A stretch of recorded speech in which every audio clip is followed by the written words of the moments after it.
네, 법무부 장관께 질의하겠습니다. 이 국무회의는 원칙적으로 대통령과 관련된 국무회의 심의 관련해서 모두 다 문서로 다 작성해서 보관하도록 되어 있죠. 그 과정은 자세하게 제가 잘 모르겠습니다. 국무회의, 통상의 국무회의 원칙적으로 대통령의 모든 행위는 문서로 보관을 하도록 되어 있습니다. 담당하는 네, 부서에서 알겠습니다. 그리고 그 계엄 발표 당일 국무위원들이 국무회의를 위해서 모였다고 합니다. 그때 당시에 우리 법무부 장관도 계셨죠? 예, 계엄 실무 편람에 따른 계엄 선포 절차에 따르면은 국무회의 심의를 한 이후에 장관들이 계엄 선포문에 서명하도록 되어 있고 총리가 부서하고 대통령이 최종 결재해서 계엄 포고문을 발령하도록 되어 있습니다. 여기 계엄 포고문에 필수적으로 서명해야 하는 장관은 국방부, 법무부, 행안부, 기재부 그리고 국무총리입니다. 이 5명의 서명이 없으면 이 사실상 계엄 포고문은 위법한 포고문이 되고 법률적 효력을 발휘를 할 수가 없습니다. 장관, 이날 계엄 포고문에 서명을 하셨습니까? 저는 그렇게 한 사실은 없습니다. 그럼 그때 당시에 다른 장관들, 국무총리도 서명하지 않았습니까? 저는 그렇게 생각하는데 다른 분들은 정확하게 모르겠습니다. 저는 안 했습니다. 장관을 서명한 적이 없다. 지금 계엄 선포 절차에 따르면 계엄 포고문에 필수 서명해야 하는 장관이 법무부 장관입니다. 근데 장관이 서명을 하지 않았다고요? 저희들이 전부 다 서명하지 않았다는 것이 지금 확실하다는 거죠? 저는 그 포고문에 서명한 사실은 서명한 사실이 없다. 예. 만약에 이 계엄 포고문에 서명을 했다면 그것은 그 서명에 동참한 장관이나 총리가 계엄 포고문에 대해서 법적 정당성을 부여를 하고 향후 법적 책임을 같이 지겠다라는 그런 법적인 의미를 가지고 있습니다.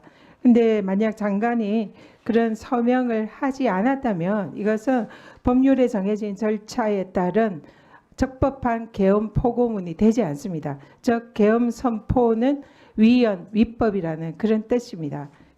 그래서 지금 법무부 장관께서 계엄 선포문에 서명을 하지 않았다고 하면은 이것은 법적인 효력이 없는 위헌무효라는 그런 계엄령이 위헌무효라는 것을 지금 증명하는 거다 이렇게 생각이 듭니다. 당시에 장관들이 몇 명 정도 국무회의 심의에 참여를 했습니까? 제가 경황이 없어서 정확하게 몇 명인지를 정확하게 모르겠습니다. 지금 법무부 장관은 그때 당시에 어떤 의견을 냈습니까?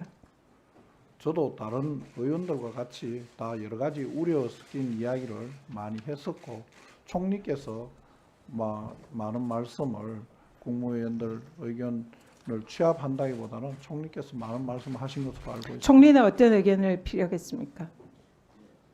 구체적으로 제가 하나하나 말씀드리기는 지난번에 말씀드린 바와 같이 옳지 않다고 생각하고 총리께서 충분히 말씀드린 것으로 그렇게 알고 있습니다. 계엄 선포 절차에 따르면은 계엄 선포문을 초안을 작성을 하고 그 계엄 선포문 내용에 대해서 법무부가 법률 검토를 하도록 규정이 되어 있습니다. 사전에 이 내용에 대해서 법률 검토를 법무부가 한 적이 있습니까? 없습니다.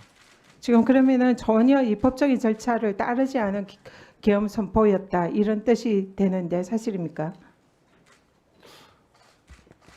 의원님 죄송하지만 계엄에 대해서 저희들이 평소에 학교 다닐 때 헌법책 읽은 것 이상으로 다시 준비해보거나 한 적이 없어서 그러면 법무부나 예. 법무부 장관은 사전에 이 계엄 선포에 관해서는 법률 검토라든지 동의 절차라든지 이런 것을 한 적이 없다 이렇게 말씀하시는 겁니까? 저도 거기 가서 봤습니다.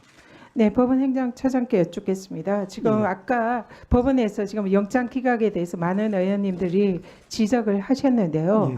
실제로 이 사안은 매우 심각하고 긴급한 사안입니다. 지금 내란 범죄를 저지른 범죄자 혐의자들이 증거를 인멸하고 증거 조작을 그리고 입맞출 그런 기회를 주지 말아야 됩니다. 그렇기 때문에 이 법원에서는 영장에 대해서 보다 적극적으로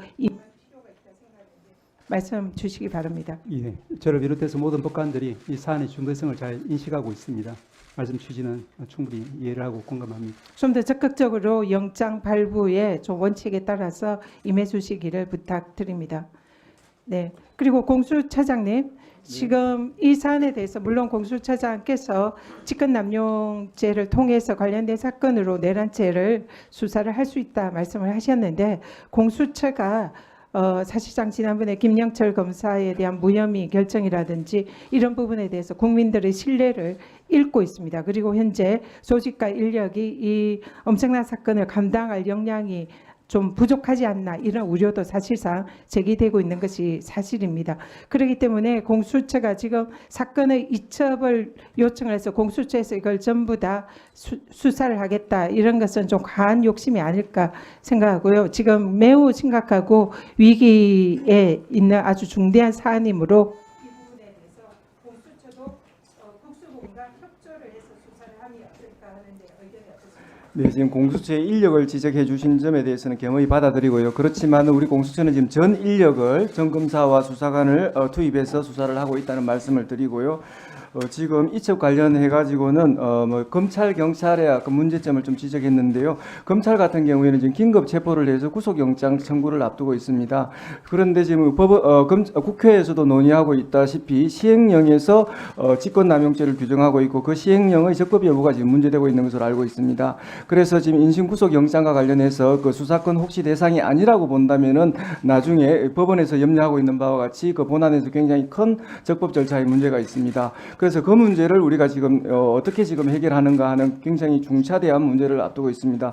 그와 관련해서 지금 사후 영장을 청구하는데 우리 공수처에서도 사전 영장의 형식으로 이첩받기 전이라도 우리가 가지고 있는 사건을 통해서 같이 구속 영장을 청구해서 인신을 확보하는 것이 그나마 적법 절차를 준수하는 것이 아닌가 하는 점에서도 깊이 고민을 하고 있습니다. 그리고 지금 경찰 관련해 가지고는 지금 군 인사에 대한 수사권이 없기 때문에 부득불 제한된 인력에서나 우리 공수처가 수사 지휘를 해야 된다고 생각합니다. 그래서 지금 인력을 파견받으면 제일 좋고요. 그렇지 않으면은 의원님께서 지적하셨듯이 그 수사 협조를 통해 가지고 우리 공수처에서 전체적인 지휘를 하고 군인사와 그다음에 민간인에 대해서 통할적인 수사가 신속히 이루어지기를 굉장히 바라고 있습니다. 네. 자, 그러니까 지금 공수처장께서 워낙 지금 막 빠르게 말씀하셔가지고 국민들이 조금 이해하는데 조금 그럴 것 같아서 제가 도움 되기 위해서 짤막하게 제가 단답형으로 답변하시기 바랍니다. 내란죄를 검찰에서 수사